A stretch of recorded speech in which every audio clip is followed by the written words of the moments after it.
Our three minds. The reason for this document is to help you understand the relationship between your three minds by explaining what they are and how they serve you and how to communicate with all three of them. This came about as a result of my work with a Ho'oponopono meditation and the realization that you are more apt to use the meditation if you better understand how and why it works as well as it does. Ho'oponopono is a very powerful, life-transforming meditation. To get the most benefit from the meditation, it helps to understand how it works and why. It works regardless of whether you completely understand how and why or not. However, I believe it will be much more powerful and freeing for you if you can understand the how and the why. Understanding the how and why comes as a result of knowing how your three minds work. Your conscious, unconscious, and superconscious minds. Also sometimes referred to as your three selves, lower, middle, and higher self. You first must understand that everything in your life is 100% your own responsibility. This is sometimes difficult for many people to comprehend, due in a large part because of your pasts and your environment. In other words, how society almost has you trained or brainwashed into thinking that you can cause another person to feel a certain way. The first thing you need to understand is that you are responsible for your own feelings, all of them, and no one else can make you feel anything. You choose to feel whatever you feel, always, with no exceptions. I know, this is not easy to accept for a lot of people, but it is true, and the sooner you understand it, accept it, and begin to practice it, the sooner you will be free from feeling controlled by anyone else. If you take a moment and think about this, I believe you will quickly come to the realization that it is true. You may not like it, however, it is true. Okay, now that you know that you are responsible for everything that happens in your life, I hate to do this to you, but it is really important that you also understand and think about what I am about to say. Not only are you responsible for everything that goes on in your own life, you are also 100% responsible for anything and/or everything you hear, see, read about. In other words, if you are talking with a friend and they tell you about something bad that happened to someone they know, now, you are also responsible for that as well, whatever it is.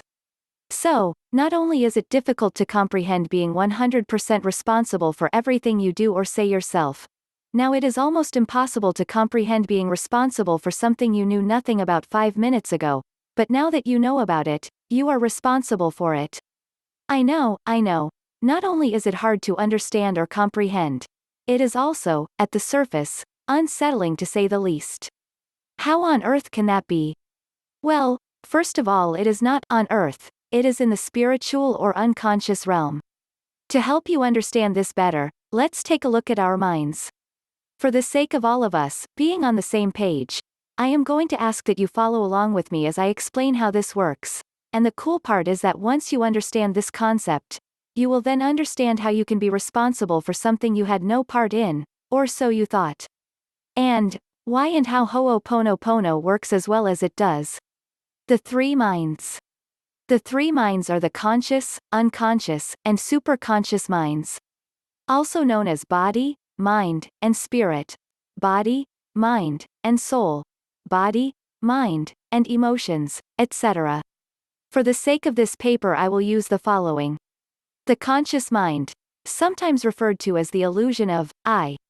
The unconscious mind, many refer to this as the subconscious. For the sake of this article, they mean the same. The superconscious mind, also known as our higher self. Your conscious mind is that part of you that commands and/or controls your response and reactions to external events. This is the part of you that often wants to be right. Suppose, for example, that you ask someone for help with a project you are working on. You have an amiable discussion and trade ideas and suggestions and arrive at an agreed upon outcome.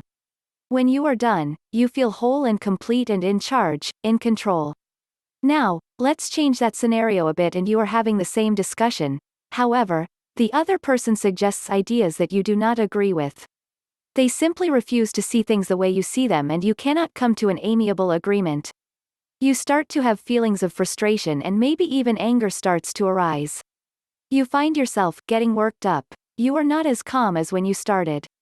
The rational thoughts you would normally have under the previous circumstances are now disrupted by conflicting feelings and even ideas of revenge. You start to take things being said personally, start to raise your voice and perhaps even throw up your arms in defeat. simply because the other person did not agree with you and what you wanted to do. What happened? Where did these feelings come from? They come from the unconscious mind. Once these feelings start to occur, your conscious mind starts sending thoughts to be cool, don't get upset, maintain your calm. Your conscious mind may also be telling you that rather than risk damage to the friendship, you need to be mature about it and simply keep your cool. Your actual response to the situation will be dependent upon your level of training and practice of control the conscious mind has over your unconscious mind. In other words, how well you can control your emotions. This can be very difficult sometimes due to the unconscious mind's release of adrenaline and the fight or flight response. What is the end result of the above scenario? In the best of circumstances, your conscious mind will realize what is happening and you will not react to the negative feelings brought up by your unconscious mind. However, more often than not, the opposite will occur. You will more than likely express your dissatisfaction with the situation or person helping you only to later regret having had a negative reaction to the incident. Oftentimes, after the incident and you have cooled down, you ask yourself, what happened? Why did I get so upset? I wish I had not reacted in such a negative way. We are aware of our conscious mind, and under certain circumstances we can perceive the presence of our unconscious mind. We know the conscious mind gives us our inductive reasoning powers, our gift of speech and willpower. The mission of our conscious mind is to take care of the body, to work or earn a living, to make decisions and choices in life, and most importantly, to guide and counsel the unconscious mind in its path of evolution. However, the conscious mind has very little memory. It can barely remember what you had for breakfast this morning, and must rely upon the unconscious mind for remembering. The unconscious mind, on the other hand, remembers everything. It is similar to a disk drive on your computer in that it stores every piece of information given to it and has the ability to recall any memory at any time. The unconscious mind is, however, the lesser evolved of the three minds. It has excellent memory abilities, is the seat of all emotions, but cannot reason. For this, the unconscious mind must rely upon the conscious mind. It is important to understand that the unconscious mind also is very easily impressionable and highly susceptible to suggestion. This is why the power of suggestion should not be taken lightly.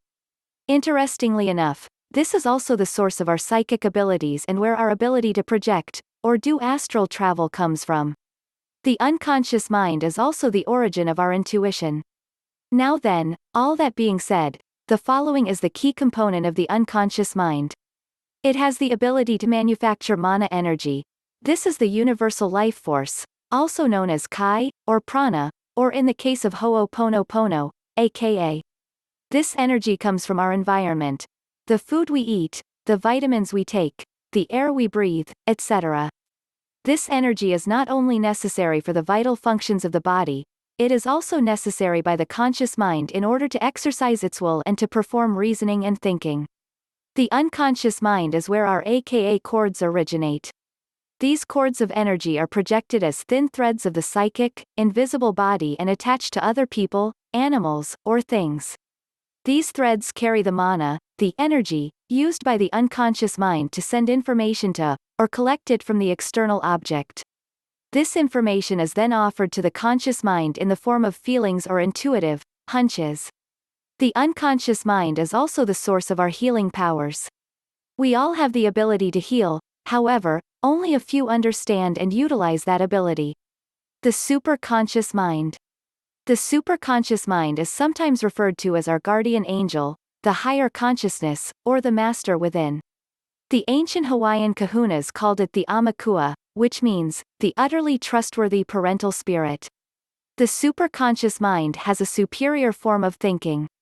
The conscious mind uses reasoning and inductive thinking. The unconscious mind uses emotion, memory, and feeling. The superconscious mind uses a higher form of thinking that includes reasoning, emotion, and memory. In essence, the superconscious mind is the link between the conscious mind and the unconscious mind. The superconscious mind also has access to the universal knowledge, sometimes known as the Akashic records. The Akashic records, however, is another discussion. For now, think of the Akashic records as the library of the universe, the place where all information about everything since the beginning of time is stored. If and when you have a knowing, This comes from the superconscious mind and reaches us in a way that the reasoning of the conscious mind does not comprehend, as well as the emotion that the unconscious mind does not comprehend. When you get a knowing, you can trust that it is for your own betterment. All three minds are always available to you at all times. However, you cannot normally hear the superconscious mind unless you quiet the conscious and unconscious minds. Most often, your superconscious mind is accessed when you are sleeping. You can also access it after prayer, if you remain quiet and actually listen for it. Meditation is the most reliable way to access your superconscious mind. This is why it is so important to learn and practice meditation on a regular basis. Most communication from the superconscious mind comes to you in the form of intuition, or a feeling or hunch. It is important to remember that the superconscious mind is that part of you whose mission it is to guide you. Because of this, it is important to learn to listen to what it is telling you. It is giving you free advice and will never steer you wrong, if you only learn to listen to it. Again, I strongly recommend that you learn and practice meditation on a regular basis. Happiness. What is the key to happiness? The key to happiness is learning the structure of your minds and to begin working with them, all three of them. Through understanding and working with your minds, you can rid yourself, or cleanse, all of your negative thoughts, feelings, and emotions. There is increasing medical evidence that it is the negative thoughts, feelings, and emotions that are kept trapped within that is the cause for most, if not all, of the major chronic illnesses, both mental and physical. These emotions are the result of past events that you have stuffed, that is, have not dealt with at the time of occurrence. You keep them trapped in your unconscious minds where they hold and block large amounts of mana energy. When you do not acknowledge them appropriately, every time something else happens that triggers them, they attempt to come out all at once. This is why oftentimes when something angers you and you get a lot more angry than the current circumstance or situation merits, it is because that anger, or negative emotion has opened the unconscious mind and everything that is trapped within attempts to get out, or escape. Likewise, if you ever feel like you are just wandering through life aimlessly, seemingly without purpose or meaning, it is because you have lost the connection to your superconscious mind. Remember, you have three separate and distinct minds: the conscious, unconscious, and the superconscious minds. Another way to look at it is that your unconscious mind is your animal part, the emotions of which need to be tamed and controlled, or managed. You need to change the selfish immaturity to cooperation. If you do not change your unconscious minds and transmute the anger, frustration, aggression, and selfishness into love, tolerance, and compassion, you will continue to ride a roller coaster of chaos, confusion, and pain. The conscious mind has the responsibility to guide and counsel the unconscious mind, its mission being to help the unconscious mind to evolve. The conscious mind must also give up its belief that it needs to be right and stop controlling the external world, attempting to make it a specific way. The conscious mind must become courageous and generous, unselfish, tolerant, and patient, as well as compassionate. In short, the conscious mind must control the negative emotions of the unconscious mind. The superconscious mind is with you to guide and counsel the lower pair of minds. Its mission is to help them to evolve. The three minds each have different abilities and different priorities. You must find a way to get them to all work together using the best abilities of each: the emotional and memory-bound, deductive unconscious mind, the rational, logical and inductive conscious mind, and the superior consciousness of the superconscious mind. Once again, I cannot stress enough the importance of meditation to bring the three minds together harmoniously. Now then, this is all great and wonderful, right? You understand the three minds much better. However, how do you connect the dots, so to speak? How do you communicate with the three minds? Your normal mode of communication with others is through speech. However, the superconscious and unconscious minds cannot speak. Your gift of speech is specific to the conscious mind only. Therefore, you must find another way to communicate with the other minds. The superconscious and unconscious minds do not recognize speech. Their form of communication is through symbols or pictures. This is often done through the use of tarot cards, runes, tea leaves, and other New Age methods. While these are good ways to communicate, most of them require training. Once again, I am going to bring up meditation, for through meditation, you use your conscious mind to picture, or visualize whatever it is that you want to communicate. This works very well, as you may now understand, because you are taking what you see in the external world and internalizing it through the use of visualization, in other words, symbols and pictures. If you have not meditated, or have trouble with it, here is a simple exercise that will help you to learn to meditate and also communicate with your other two selves at the same time. Set apart some time every day for the sole purpose of communicating with your superconscious and unconscious minds.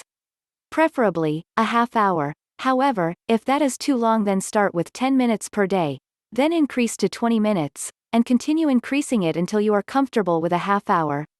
If you do this on a regular basis, you will find that it won't be long and you will be comfortable sitting quiet for an hour or more. Please though, do yourself a huge favor and set aside at least 10 minutes. That is not too much to ask for a happier life, now is it? It is important that it is quiet. Turn off all electronic devices, no TV or music in the background, no cell phone, unplug the house phone. Do what you can to ensure complete quiet for the allotted time. Now, take a couple of deep breaths and relax. Then tell your unconscious mind, in a low voice, that you would like to get to know it better.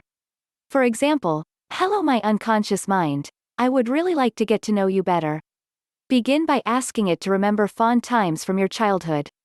For example, "Please help me remember some fond times from my childhood." Then just sit quietly and notice any memories and feelings that come up. Do not judge or analyze anything that comes to you. Simply recognize it. In the beginning, your ego, your conscious mind, will likely try to object to you doing this. You may get the thought, "This is ridiculous. Why am I talking to myself?" Just let that go and reaffirm to your unconscious mind that this is important to you, and it won't be long before you discover how much valuable information is freely available to you, if you but learn to listen. Keep practicing this until it becomes second nature. When it becomes easy for you, then, before you make any important decisions, stop and quietly ask your unconscious mind for help and advice. Once you learn to do this, you will realize that your unconscious mind will never steer you in a wrong direction. It won't be long and you will have a new best friend, you. A word of caution here: sometimes the conscious, ego, mind will try to dissuade you from listening to the unconscious mind, so in the beginning, do not make major decisions until you learn to know the difference. The more you practice the meditation, the more confidence you will gain until the difference between your unconscious and your conscious ego minds are crystal clear. The next thing to remember is that in order to communicate with your superconscious mind, you must do so through your unconscious mind. We do not have a direct connection to the superconscious mind and cannot normally communicate directly with the superconscious mind. However, once you learn to communicate with the unconscious mind, which in turn communicates with the superconscious mind, it will eventually seem transparent, as if you do have a direct link to your superconscious mind. To communicate with our superconscious mind, you must send your messages through the unconscious mind in the form of symbols or pictures and feelings. Note, if the unconscious mind refuses or ignores the request, no message is sent to the superconscious mind. That is why many prayers and visualizations do not work. The unconscious mind opposes or has a problem with the request. This is why it is so important, even imperative, to get rid of all the negative emotions that are stored in the unconscious mind. A good example of this is, suppose we want a promotion or a raise at work and we ask the superconscious mind for help to get it, but the unconscious mind is in actuality afraid of taking on the new responsibilities that would come with the promotion or raise due to some past trauma or negative memory. In this case, the unconscious mind will simply neglect or ignore the request, and the superconscious mind will never get the message. Therefore, when you are asking for something from the superconscious mind and not receiving it, ask yourself what could be blocking it in the unconscious mind. This is why it is so critical to learn to talk to your unconscious mind and communicate with it, so you can learn what negativity resides there and needs to be cleaned out. The superconscious mind, with the cooperation of the unconscious mind, can grant us anything we desire, material or immaterial, provided the request will harm no one. Okay, does this all make sense? Does this help you to better understand the saying, "As above, so below"? To summarize, we all have three minds: a conscious mind, an unconscious mind, and a superconscious mind. The conscious mind is the self that we present to the world. The unconscious mind remembers everything. Everything that has happened in our lives and is also the source of our emotions or feelings and can only communicate through images or pictures. The superconscious mind can grant us any desire we have, but can only communicate through the unconscious mind. The best, although maybe not the only way, to communicate with the unconscious mind is through meditation or prayer. The unconscious mind creates mana, or energy, and sends it out to connect with everything we interact with in our lives. This mana is also known as Kai, Prana, or in the Hawaiian tradition, aka cords. But if you want fast and effortless results, you can check out the product featured in the video description. Thanks for watching.